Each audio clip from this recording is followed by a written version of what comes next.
So sometimes projects don't work out the way you want them to. But that just means you can take what you've learned from it and try again. But this time, I'm really going for it. So the first thing that went wrong on the last one was the colors of fabric that I ordered were not the same that showed up in the mail. And it just kind of threw the whole thing off. But that is something that happens when you order stuff online.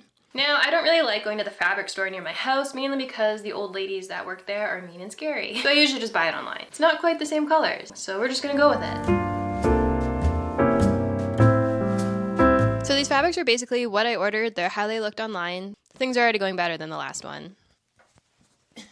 So for the patchwork part on the last one, I basically chickened out, and instead of doing something more interesting that I wanted to do, I took the easy way out. And for this one, I want to do this sort of sunrise kind of thing. I've had this idea for a long time, and I just haven't done it. But I'm not going to do the sunrise thing on all the squares because I think it's going to be too much. The first thing I did was make a pattern for myself.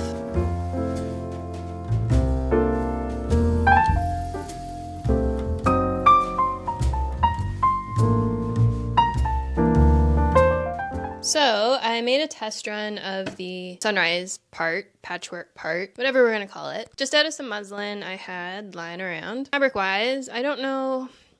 I definitely don't think I'll need all of this. And I don't even know if I'm gonna use all the patterns, but we will get there when we get there. But for right now, I just wanna work on the sunrise part, and I'm probably gonna only do like 8 or 9 of them. I don't wanna do too many. Like a couple in the front, a couple in the back. And then fill it out with like solids and maybe some like smaller triangle things. I don't know.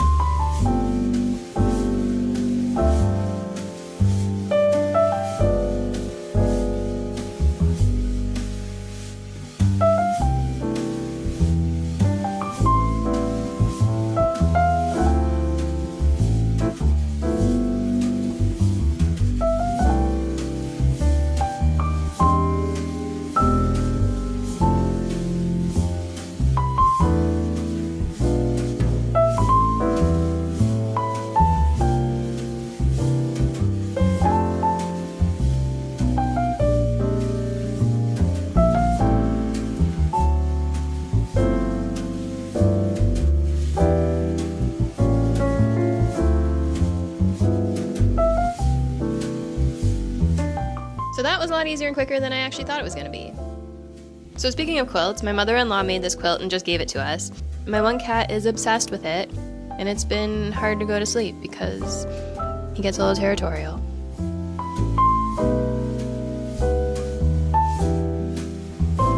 So I'm just trying to figure out how I want the patchwork squares to go, like the pattern and how I want it to look.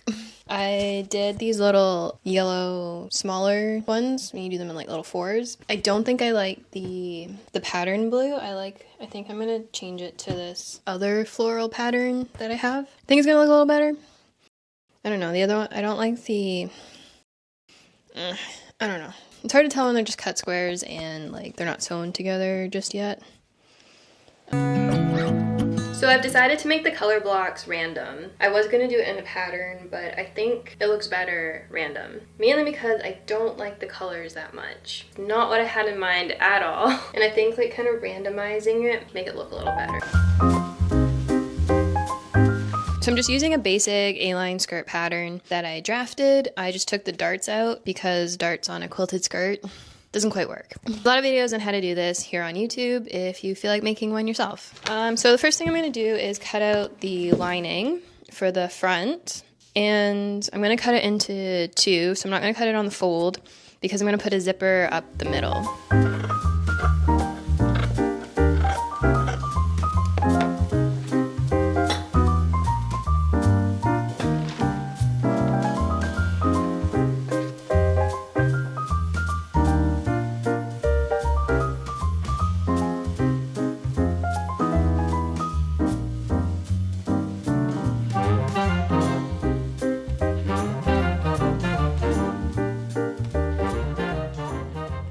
This whole process was basically grab squares, sew, iron, grab squares, sew, iron, over and over and over and over and over again,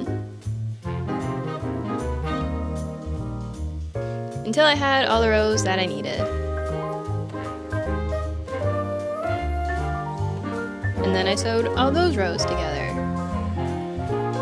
Now, I know, you should probably quilt it all first and then cut it out. This does work just fine, and I don't really want to do more work than I have to, because this was very time consuming. And then base stitched the 3 layers together and called it a day.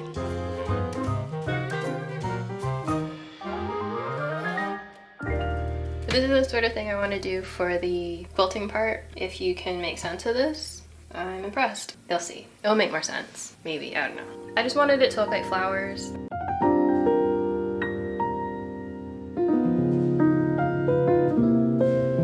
I decided on a simple grid for the quilting part. I really like the simplicity of it because the skirt is already pretty busy, and I like that it's going in the other direction of the diamonds. I then grabbed my walking foot. But it's always kind of annoying to get on, but it does help keep the layers of fabric together so they don't slide around, which I appreciate. You don't necessarily have to use one, but if you have one, it's always a good time.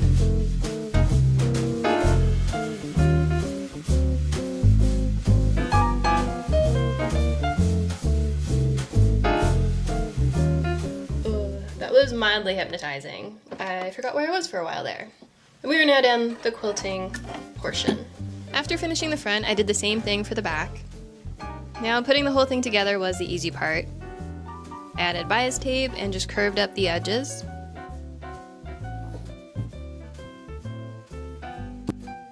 And then I added a separating zipper so I can get in and out of it like a jacket. I don't know if the sweater really goes with the skirt, but it's what we're doing. I just kind of wanted something like cozy on top as well as on the bottom. So really going for it and taking what I've learned from the last quilted skirt I made. This went a lot easier. This went a lot better, I think. And like the vision I had for it and what I created are basically along the same lines. So like the skirt is okay, but it's not at all what I had in mind. And it's a little too big. I could probably take it in. It does kind of remind me of something I would have made as a kid. And I think like, you build things up in your head to be bigger than they actually are. And sometimes there is that learning curve and you do need to practice and grow your skills. And sometimes you're just holding yourself back. And you can do the things, but you chicken out. And at the end of the day, it's just art and creativity anyway. And I think it's meant to be an experiment. And you try and you see what happens. And if it doesn't work, you try again or try something else. It's not really that big of a deal. But I like to make it a big deal in my head. So anyways, between this sweater and the skirt, I'm real cozy right now, and I love how quilted skirts are like wearing a blanket. And I'm pretty happy about it.